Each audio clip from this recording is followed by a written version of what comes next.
жылдын 20 августунда америкалык бир үй бүлөнүн жашоосу кескин өзгөргөн. 45 жаштагы Хосе менен 47 жаштагы Мэри Луиза Кити Менендес Лос-Анджелестеги үйүндө мыкаачылык менен өлтүрүлгөн. Аларды конок бөлмөсүндө телевизор көрүп отурган жеринен атып кетишкен. Хосе менен Кити алардын үйүнө бирөө кирип келгенин байкаган эмес. Менендестин кара куш мээсине мылтыктан 5 жолу ок атылган. Кити качып кетүүгө аракет кылган. Бирок кылмышкер зайыптын кыймылдап качууга аракет кылып жатканын байкап калып, ага 10го жакын ок чыгарып, атүгүл өлүк тиригине ынануу үчүн кайра ок бастырып көргөн. Кечки саат 10-до үй бүлөнүн кошунасы фейерверк атылгандай добушту угуп, бирок сарсанаа болгон эмес. Түн жарымда Хосе менен Китинин уулдары 21 жаштагы Лайл жана 18 жаштагы Эрик кинодон үйүнө келип, айди күбөлүктөрүн алуу үчүн үйгө киришкен. Алар достору менен жолугушууга кайра кетишмек. Лайл менен Эрик конок бөлмөгө кирип, атасы менен апасынын денелерин көрүшөт. Канга чыланган бөлмөдө Хосе диванда, ал эми Кити жерде жаткан болот.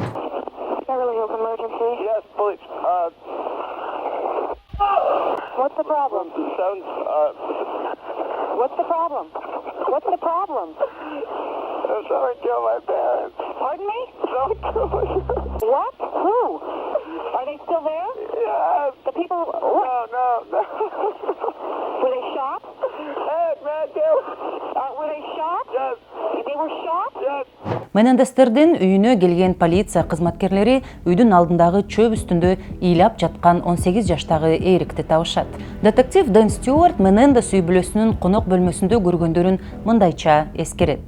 Мен көп киши өлтүрүүлөргө күбө болдум. Бирок мен буга чейин мынчалык мыкаачылыкты көргөн эмесмин. Кан, чачыраган баш сөөктөр. Өзгөчө Хосенин денесин сүрөттөө кыйын. Аларды адам деп таануу кыйын эле. Ушунчалык жаман кылмыш болгон. Кылмыш сыры бул жолу Менендестердин үй бүлөсүнүн окуясын баяндап берет.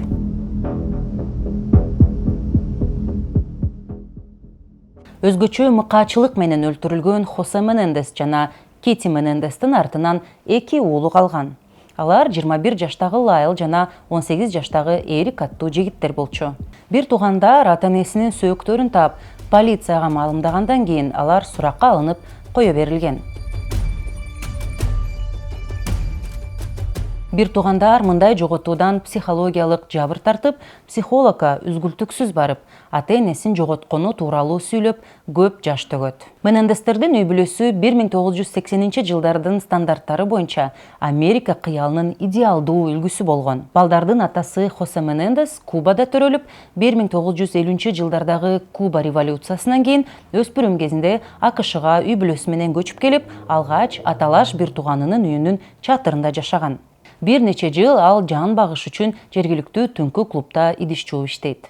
Көп убакыт өтпөй ал сууда сүзүү боюнча стипендия аркылуу колледжге окууга тапшырат. Колледжде ал сулуулар сынагынын ханышасы Мэри Луиза Андерсон менен таанышат. Аны бары Кити деп аташкан жана экөөнүн сүйүүсүнө Китинин ата-энеси каршы чыгат. Китинин үй бүлөсү кубалык карапайым жигитти жактырбаганына карабастан, Кити үйүнөн качып, Хосе экөө 1960-жылдардын башында баш кошот да Нью-Йорк шаарына көчүп кетишет. 1968-жылы Кити менен Хосенин тун уулу Лайл төрөлөт. Ал эми 1970-жылы жубайлар Эрик аттуу уулду болушат. Унааларды ижарага берүүчү Hertz компаниясынын АКШдагы операцияларын жетектегенден кийин Хосе 80-жылдардын башында RCA Records компаниясынын башчысы болуп иштеген. Ал жерде Хосе атактуу музыкалык ырчылар жана топтор менен келишим түзүп, алардын атагын чыгарууга багытталган иш-чаралардын үстүндө иштеген. Ошентип Хосе көңүл ачуу тармагындагы олуттуу адамдардын катарына кирип,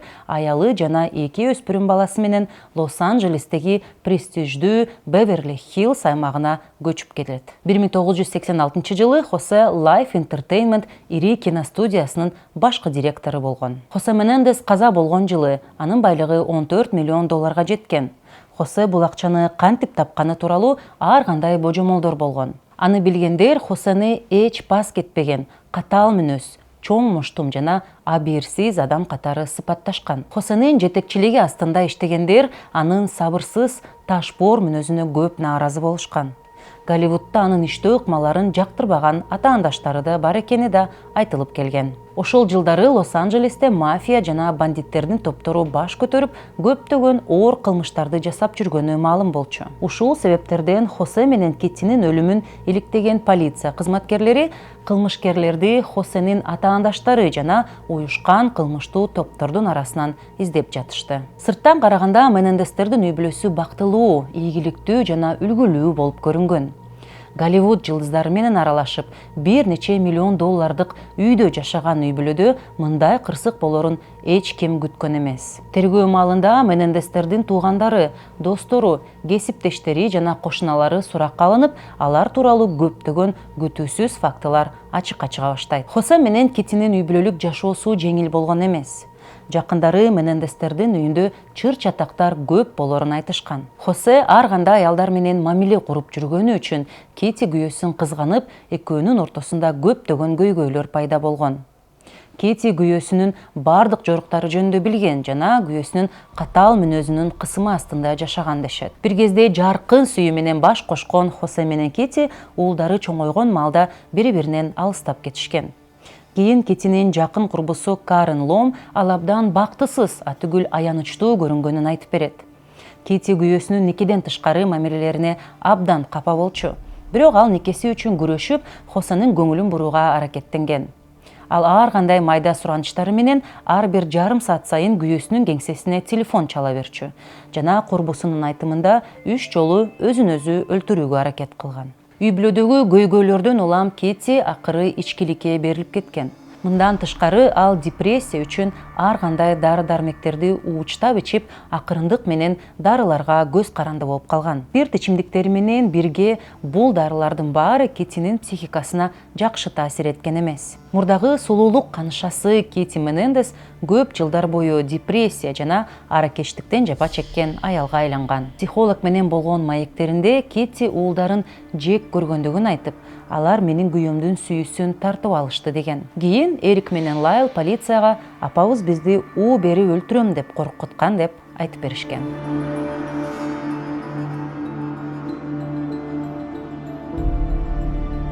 Ата-энесин жоготкон күндөн тарта Лайл жана Эрик коомчулуктун көңүл чордонунда болушат.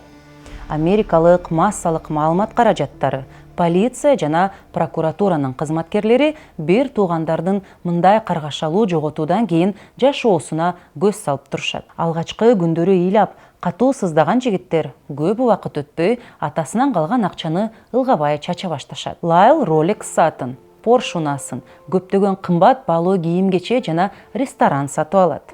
Эрик $50,000 жеке теннис машыктыруучусун жалдап, $40,000 Jeep Wrangler унасын сатып алган. Атасынан мурас катары дагы көп акча келет деп ойлоп, бир туугандар экзотикалык эс алууга да чыгышкан. Ошентип 6 айдын ичинде бир туугандар $700,000 сарпташкан. Бүгүнкү акча менен ал $1,700,000 барабар. Ата-энесинин көзү тирүү кезинде бир туугандардын жашоосу такыр башкача болгон. Менендестердин улуу баласы Лайл келечекте жылдыз боло турган таланттуу теннисчи болгон жана ал атасына окшоп бизнесте карьера жасоону көздөгөн. Ал эми кичүү уулу Эрик теннисте андан да мыкты болуп чыгып, атасынын жардамы менен улуттук рейтингдеги оюнчу болот. Кандайдыр бир мааниде алар ийгиликтүү болуудан башка жолу жок болчу. Хосе балдарын спортто да, билим жаатында да эң мыкты болушуңар керек деген талап менен катуу кармаган ата катары белгилүү болчу. 1990-жылы бир туугандардын мурдагы машыктыруучусу Лос-Анджелес Таймс гезитине мындай деп айткан. Хосе ушунчалык атаандашкандыктан, ал Эрикти андан дагы жакшыраак кылуу үчүн колунан келгенин баарын жасап жаткандай сезилди. Бирок Эриктин өзүнө болгон ишеними азыраак болчу. Анткени ал эмне жасаса да атасы үчүн жетишсиз боло берчү. Хосенин убакыты тар болгонуна карабастан, ал Эрик менен Лайлды тарбиялоого да убакыт тапчу. Атасынын талабы менен бир туугандар теннис ойной башташкан. Хосе аларды күн сайын эртең мененки саат 5-те ойготуп, дем алыш күндөрү, каникулдар же балдары ооруп калганына карабастан машыгууга мажбурлаган. Хосе кемчиликтерди кабыл алган эмес жана уулдарынын бардык жактан мыкты болушун каалаган. Эрик менен Лайлдын эскерүүсүнө караганда, ал биздин тукумда ийгиликсиз эркектер болгон эмес деп кайталаганды жакшы көрчү. Алар Калифорнияга көчүп келгенден кийин Лайл менен Эрик бейбаштыкка кириптер болушат. 1988 жылы алар бир катар уурулуктарга да катышкан. Алар Беверли-Хиллстеги бир топ абдан бай адамдардын үйлөрүн тоноп камакка түшөт. Бирок атасы болгон бийлигин ортого салып, балдарын түрмөдөн алып калат. Сот аларды жаза катары Джером Озиэл аттуу жергиликтүү психотерапевтке ар жума сайын барып турууну мажбурлаган. Ошондой эле Лайл атасынын талабы боюнча АКШдагы эң престиждүү университеттеринин катарына кирген Принстон университетине тапшырып, бирок көп убакыт өтпөй плагиат үчүн кармалып 1 жылга окуудан четтетилген. Лайл ачык, амбициялуу жана атасына окшоп чоңойгон. Досторунун арасында ал Хосенин жетишкендиктери, ийгиликтери жөнүндө айтып, көп мактанчу. Эрик мүнөзү боюнча Жош апасына окшош болгон. Үй бүлөнүн үйүнө тез-тез келип турган Эрик менен Лайлдын досторунун айтымында алар атасы менен этият мамиледе болуп калган. Маселен, бир туугандардын бири кыйынчылыкка калса, алар алгач көйгөйдү чечүүнүн планын түзүп, андан кийин атасына кылдаттык менен айтып, жаза алуудан коркуп турушкан. Ата-энесинин каргашалуу өлүмүнөн кийин бир туугандар жогоруда аталган психолог Джером Озиэлге каттап турушту. Өзгөчө кичүүсү Эрик ата-энесинин жоготкону үчүн депрессияда болуп, аларды катуу сагынып, кыйналып жатканын көп айтып берчү. Ошондой күндөрдүн биринде Хосе менен Китинин каза болгонуна жарым жыл болгондо, Эрик Джером Озиэлге башкача маанайда келип, абдан толкунданып, көзүнө жаш алып, ата-энебизди Лайл экөөбүз өлтүрдүк деп айтат. Эриктин сөзүнө таң калган Джером агасы Лайлды телефон чалып, чакырат дагы Эриктин айтканы чынбы деп сурайт. Ошондо Лайл абдан кыжырланып, Эрикти урушуп, тополоң салат. Бирок кийинчерээк энисинин айтканын жокко чыгара албайт. Ошентип бир туугандар психологдун эч кимге айтпайм деген убадасын алып, ата-энесин өлтүргөнүн моюнга алышат. Бирок ошол күнү Джером полицияга барып укканын маалымдабайт. Тескерисинче, ал бир туугандарды кайра чакырып, психотерапия ийгиликтүү өтүш үчүн болгон ишти төкпөй чачпай айтып бергиле деп, алардын ар бир сөзүн диктофонго жаздыра баштайт. Бир нече күн өткөн соң ал бир туугандарга мен бир компанияны инвестиция жасап сатып алышым керек деп акча дууламыш боло баштайт. Ошол эле маалда Джером колу астында иштеген Джудалон Смит аттуу аял менен ойноштуук мамиледе болгон. Джудалон Джеромдун бир нече жыл аялым менен ажырашам деген убадаларын угуп күтүп жүргөн болот. Дал ошол тапта Джером Лайл менен Эриктин ата-энебизди өлтүрдүк дегенин диктофонго жаздырып жүргөнүн билип, анын полицияга кайрылуусун талап кылат. Бирок Джером Джудалонду укпай, ага начар мамиле жасап кол көтөргөндө, ызаланган аял диктофонго жаздырылган кассеталардын баарын алып полицияга өзү барат. Ошентип 1990 жылдын март айында буга чейин бир туугандардан шек санап жүргөн полиция кызматкерлери алардын үйүнө барып Лайлды камакка алышат. Ал кезде Эрик Израилде теннис боюнча таймашта жүргөн болот. Агасынын камалганын укканда ал учакка отуруп Лос-Анджелеске учуп келет. Аэропорттон аны полиция кишендеп түрмөгө алып кетет.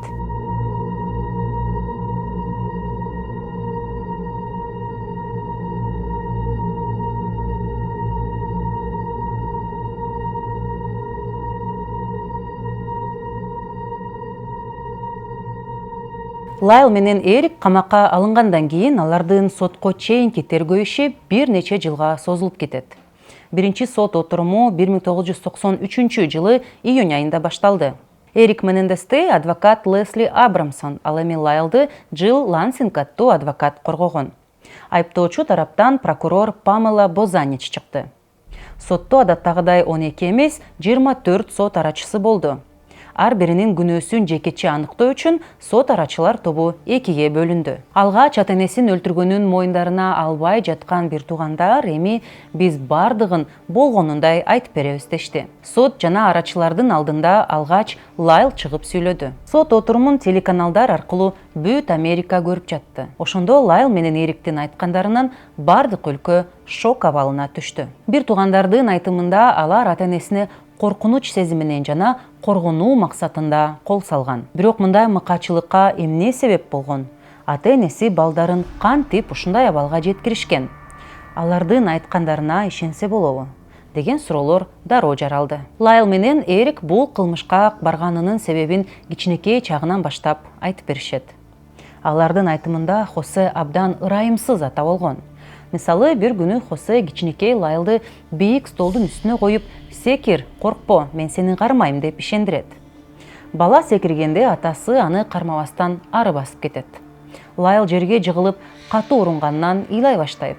Ал эми Хосе бул учурда ага жашоодо эч кимге ишенбеш керек деп лекция окуган. Андан тышкары атасы балдарына кол көтөрүп, далай жолу сабаганын айтышат. Хосенин балдарына болгон катаал мамилесинин бир топ учурлары тууралуу баяндап беришет. Апасына дагы мыкаачылык менен мамиле жасаганы үчүн биз аны мындай жашоодон бошоткубуз келген. Ошондуктан аны өлтүрдүк деп айтышат. Сот арачылары жана прокурор бир туугандар ата-энесин акча үчүн өлтүргөн деп айыпташат. Прокурор бир туугандарды ата-эне өлүмүнөн пайда көрүүсү келген жана кылмышын кылдаттык менен пландаштырган көпкөн бузуку жигиттер катары көрсөткөн. Айыптоочу тараптын негизги жүйөлөрү мындай болгон. 1988 Лайл менен Эрик Менендес уруулук боюнча айыпталганы. Эриктин досу Крейг Чиньяреллинин көрсөтмөсүнө ылайык, мектепте окуп жүргөн кезде ал Эрик менен биргеликте Достор пьесасын жазып, анда Эрик пьесанын башкы каарманы мурас үчүн бай ата-энесин өлтүргөнүн жазган. Ошондой эле досу Эрик ага 89 ата-энесин өлтүргөнүн айтып бергенин маалымдайт. Лайл Менендестин жан сакчысы менен анын досунун көрсөтмөсү боюнча ата-энеси өлтүрүлгөндөн бир нече күн өткөндөн кийин Лайл атасынын компьютерин каратканы адисти жалдаган. Тергөөдө Хосе Менендестин керезинин жаңы версиясы камтылган файл компьютердин эс тутумунан өчүрүлгөнү аныкталган. 1987 ал туугандарына жана уулдарына өз байлыгын үй бүлөсү менен Китинин туугандарына бөлүштүргөнүн жана Лайл менен Эрикке эч нерсе калтырбай турганын эскерткен. Ал эми керездин мурунку версиясы боюнча Хосе каза болгон учурда баары анын аялына калары. Ал эми Хосе менен Кити экөө тең каза болгон учурда мүлктүн баары балдарына өтөрү жазылган. Жаңы керез компьютерден өчүрүлүп, эски керездин калганы прокурордо шек жараткан. Бир туугандардын кылмыштан кийинки ысырапкерчилиги. Психотерапевт Джером Озилдин көрсөтмөсү боюнча бир туугандар ага келип киши өлтүрүүнү мойнуна алышканын айтат. Сотто сүйлөп жатып, ал кылмышка Лайл менен Эриктин атасын жек көрүүсү жана анын толук көзөмөлүнүн кутулууну каалаганы себеп болгон деп белгилейт. Психолог Китинин өлтүрүлүшүн бир нече себептер менен түшүндүргөн. Биринчиден, бир туугандар Кити кылмыштын күбөсү болорун түшүнүшкөн. Экинчиден, ал күйөөсүнүн өлүмүн көтөрө алмак эмес. Үчүнчүдөн, Эрик менен Лайл айткандай, алар аны көп жылдар бою көргөн азаптан куткарып, ага эвтаназия жасашты, деп айтат психолог.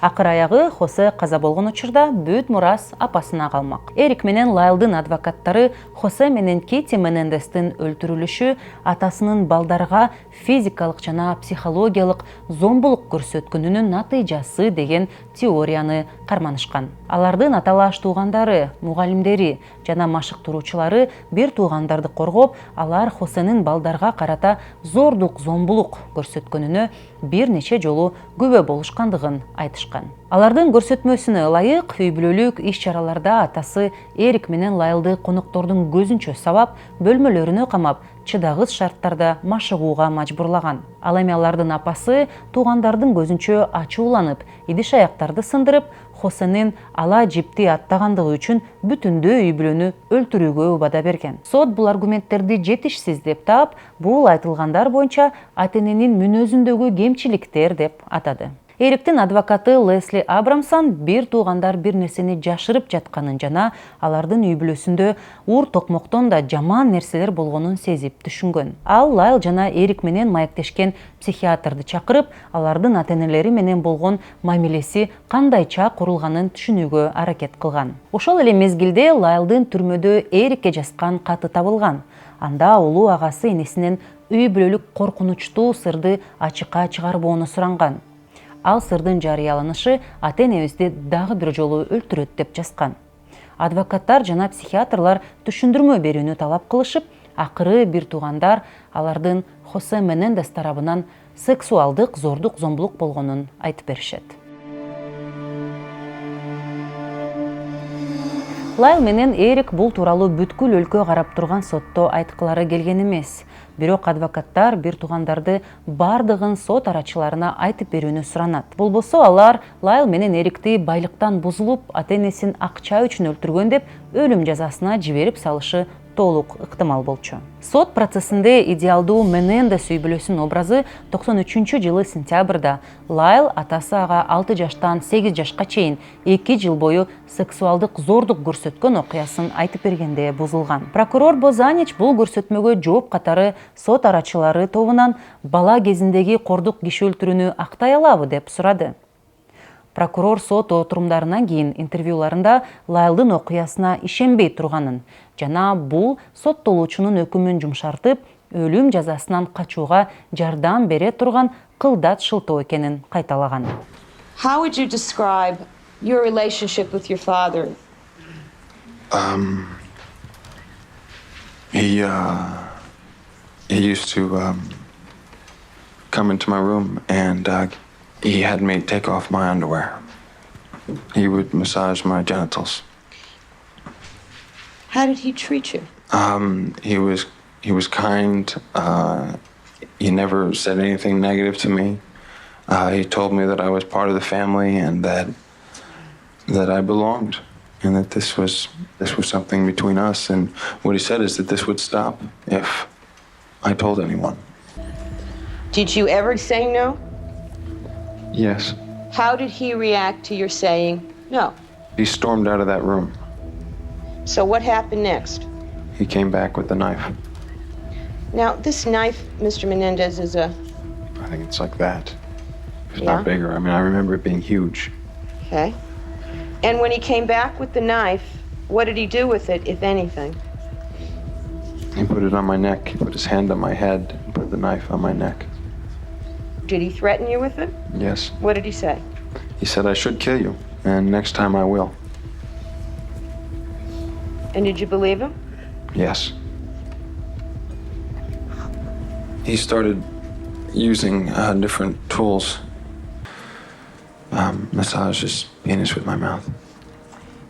I had to give him a massage on my knees, and he would say, "What's going to happen to you if you tell anyone?" And I remember the first time I said that you will hurt me, and he said wrong, and so I hit myself. And he said, "What's going to happen if you tell someone?" And I said, "You'll kill me." And he said, "Right." Андан кийин жактоочу Эрикти көрсөтмө берүүгө чакырат.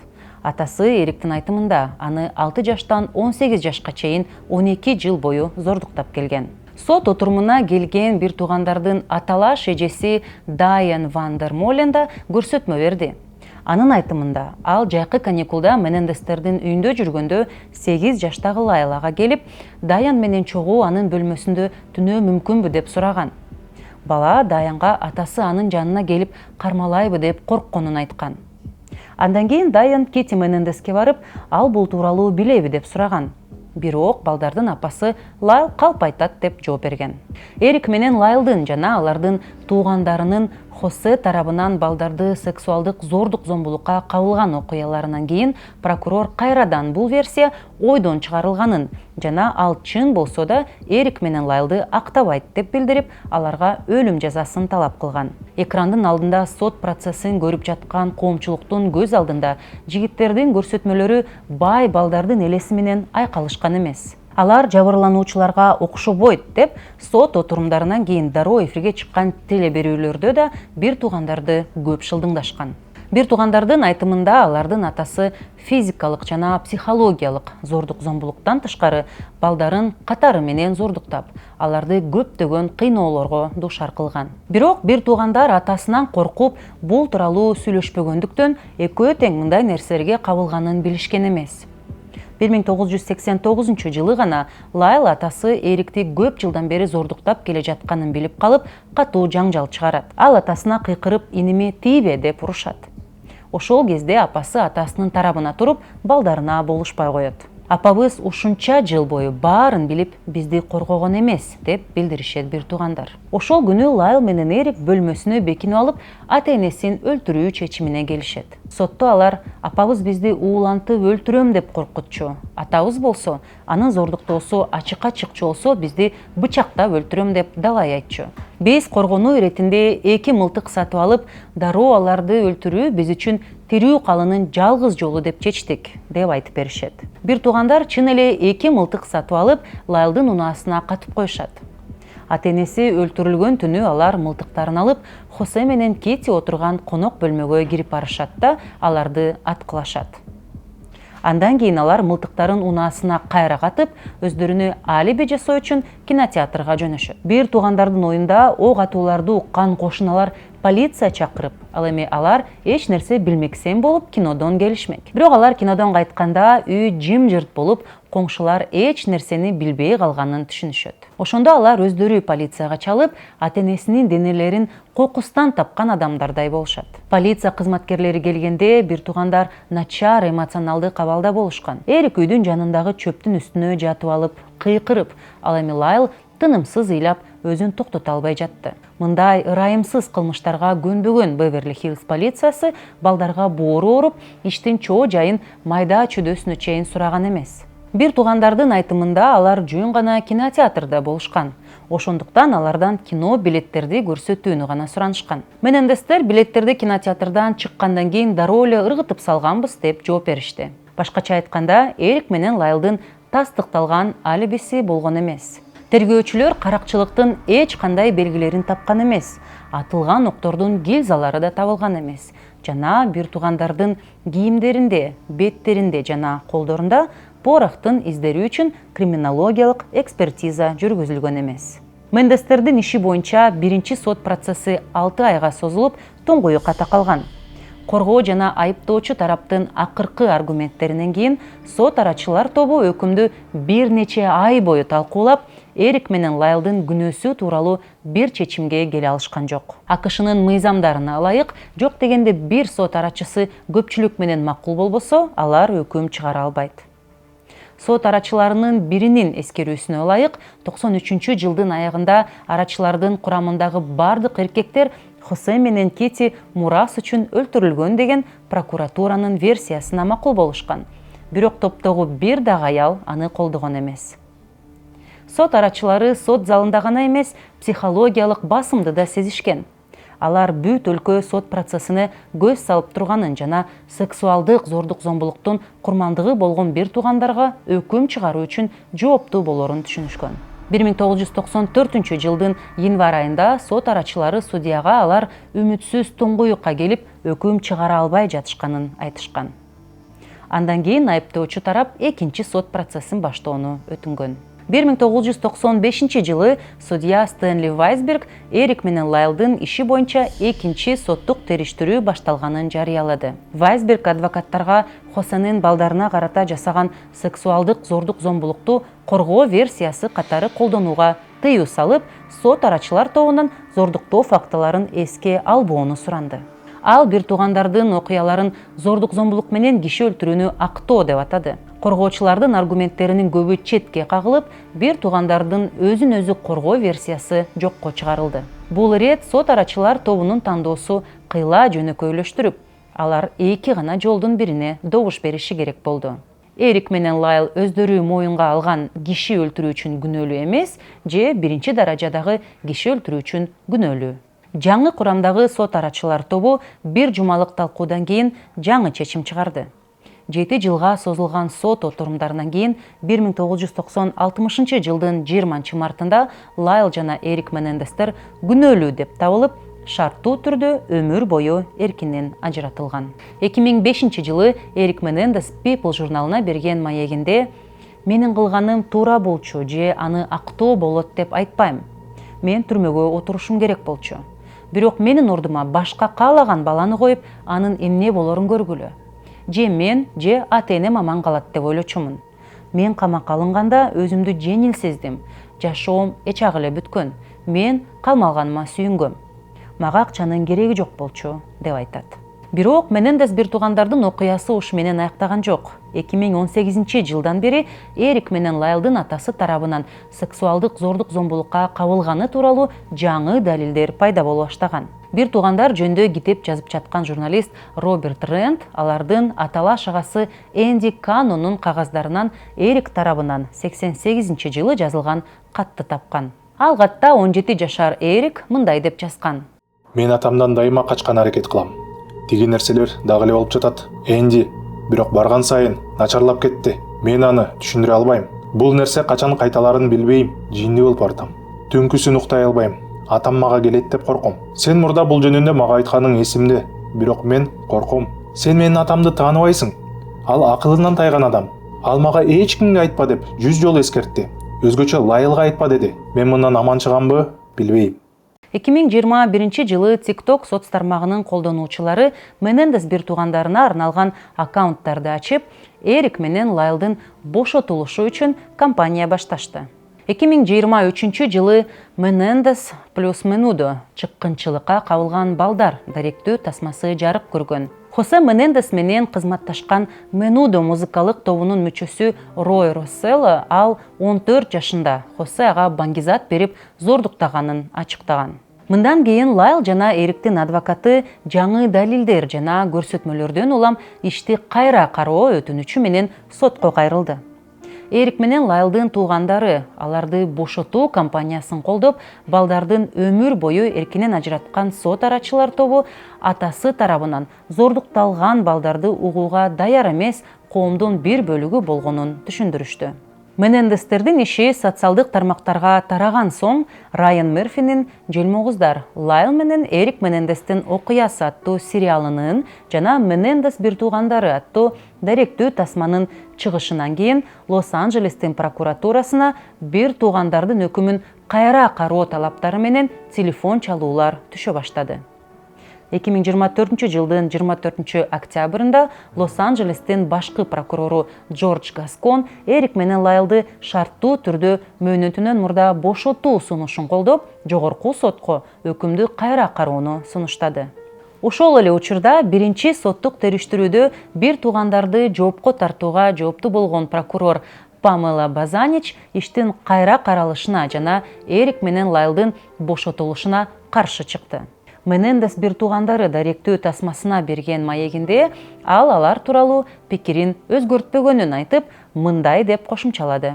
Биз бардыгыбыз TikTok кыймылынын айынан бул жердебиз. Эгер азыр кылмыш иштери ушундай чечилип жатса, анда биз социалдык тармактарда сурамжылоо өткөрүп, кылмышкерлердин кимиси үйүнө барыш керектигин чечип эле койбойлубу? Бир туугандардын күнөөсүздүгүнө ишенгениңер менен фактылар эки башка нерсе. Учурда Лайл 56 жашта жана Эрик 53 жашта. Алар 35 жылдан бери Калифорниянын түрмөсүндө отурушат. Алардын өкүмүн кайра карап чыгуу боюнча соттук угуулар 2025 жылдын январь айына белгиленген. А сиздин пикириңиз кандай? Лайл менен Эрик эркиндикке чыгууга укуктуубу же алар өмүр бою түрмөдө калуулары зарылбы?